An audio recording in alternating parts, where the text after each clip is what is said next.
In this video, we're going to discuss the p-test, which is a convergence test that applies to a certain class of series called p-series. A p-series is simply a series that can be written in the form sum n equal 1 to infinity of 1 over n to the p power. Here p can be any real number. It can be an integer, either positive or negative. It can be a rational number, such as 1/2 or 5/7, or it can even be an irrational number, like pi or e over 2. Here are several simple examples of p-series. The series with term 1 over n is the p-series with p equal to 1. The series with term 1 over n squared is the p-series with p equal to 2. The series with term 1 over n to the 3/2 power would be the p-series for p equal to 3/2. And the series with term 1 over square root n would be the p-series with p equal to 1/2, since the square root of n can be thought of as n to the 1/2 power.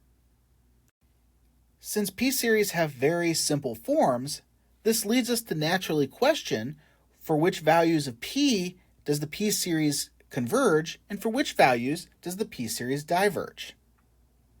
The answer to this question can be found by doing a single calculation applying the integral test to the p-series n equal 1 to infinity of 1 over n to the p. This means we want to consider the improper integral from 1 to infinity of 1 over x to the p dx and determine for which p that integral will converge and for which p that integral will diverge. Once we know that answer, the integral test tells us exactly the same behavior will apply to our p-series. So in order to apply the integral test, we want to compute the improper integral from 1 to infinity of 1 over x to the p dx. Note first, however, that the function 1 over x to the p is going to be positive, continuous, and decreasing on the interval from 1 to infinity so that we can actually apply the integral test to this scenario. For the calculation that we're about to perform, we're going to want p to be any number other than 1. We'll consider the case when p is equal to 1 separately. Now, this improper integral, as all improper integrals, are defined in terms of limits. So this particular one will be the limit as b approaches infinity of 1 to b of x to the negative p power dx. So our first step in evaluating this is to find an antiderivative of x to the negative p. Now we have to remember throughout here that p is just a fixed real number. We just don't know what it is. And so if I have x to a power, the antiderivative of that is easily found using the power rule by adding 1 to the power. And so we're left here with x to the 1 minus p, which is negative p plus 1, rewritten, dividing by that new exponent, which would again be 1 minus p. And so we have x to the 1 minus p over 1 minus p evaluated from 1 to b. We're then going to substitute in our two values here. And so we're going to get the limit as b goes to infinity of b to the 1 minus p over 1 minus p minus 1 to the 1 minus p, which is simply 1, over 1 minus p. And so when we substitute in b and 1 and subtract those terms, we end up with this expression here. We can do a little bit of a rearranging here. This is the limit as b goes to infinity, and I can factor out a 1 over 1 minus p. This is just a number. Remember, p is a number, so 1 over 1 minus p is simply a number. And here what's left is b to the 1 minus p minus 1. And 1 over 1 minus p is some kind of a constant, and so we can actually pull that outside of our limit. And so we get 1 over 1 minus p times the limit as b approaches infinity of b to the 1 minus p all minus 1. And so now we just have to compute this limit here, and the value of our limit is going to be dependent upon the value of p. We know that p is not equal to 1 for this calculation, so that means p is either going to be greater than 1 or p is going to be less than 1. If p is greater than 1, then notice that 1 minus p is going to be less than 0. And if p is greater than 1, 1 minus p will be a negative number. In this case, we have the limit as b going to infinity of b to the 1 minus p. This is the limit in the above here that we need to compute. Everything else is a constant. So if 1 minus p is negative, then the limit as b goes to infinity is going to be 0, because we have b raised to a negative number, which means we can move that to the denominator. And when we do that, the denominator will get large, taking the limit as b goes to infinity, and so this gives us a value of 0. And so when that limit is equal to 0, the limit above here will be a finite number, and so we will actually get an improper integral in this case, which converges. On the other hand, when p is less than 1, this is equivalent to saying that 1 minus p is greater than 0. In this case, the limit as b approaches infinity of b to the 1 minus p, we're raising a number b to a positive exponent, and as b gets large, b to that positive exponent will also get large, and so this will become an infinite limit, and our improper integral will diverge.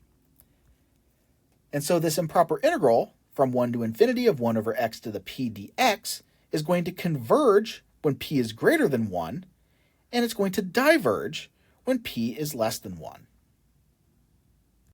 Combining this calculation with the integral test allows us to give a formal statement for the p-test.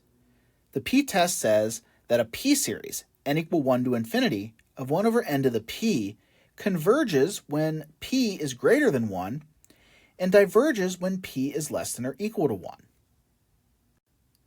Note that the calculation that we just performed required p to be not equal to 1, and therefore what we've shown technically doesn't apply when p is equal to 1.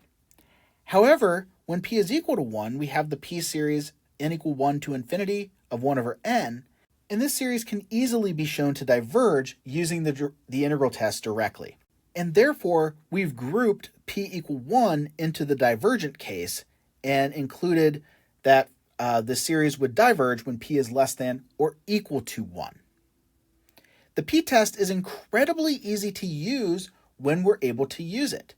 It is important to keep in mind that we can only use the p-test with p-series, which are series of the form 1 over n to the p.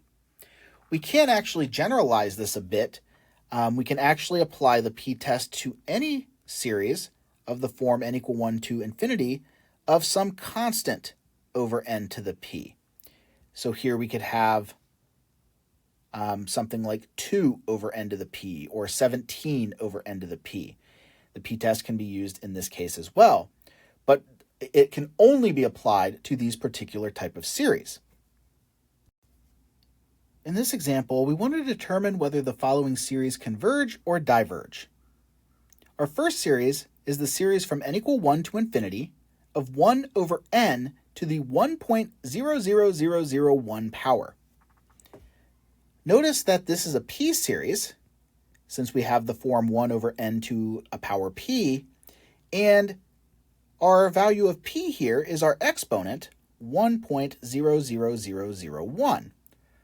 In particular, notice that this p-value is greater than 1. It's obviously very close to 1 and just barely bigger than 1, but it is larger than 1. And therefore, by the p-test, this series will converge, since we have a p-series with a p-value bigger than 1. For our second series, we have n equal 1 to infinity of 1 over the square root n. And notice that we first need to realize this as a p-series, and square root of n is the same thing as n to the 1/2, and so we can write this as the series from n equal 1 to infinity of 1 over n to the 1/2 power. Once we do this, we can observe that this is a p-series with p equal to 1/2, and 1/2 is less than 1. And by the p-test, anytime we have a p-series with p less than 1, our series will diverge, and so this particular series diverges by the p-test. If you'd like to try a couple similar examples, pause the video and determine whether the following series converge or diverge. The series n equal 1 to infinity of 1 over the cubed root of n to the fourth, and the series from n equal 1 to infinity of 1 over n to the e over fifth power. Resume the video and in a few seconds see full solutions for both series.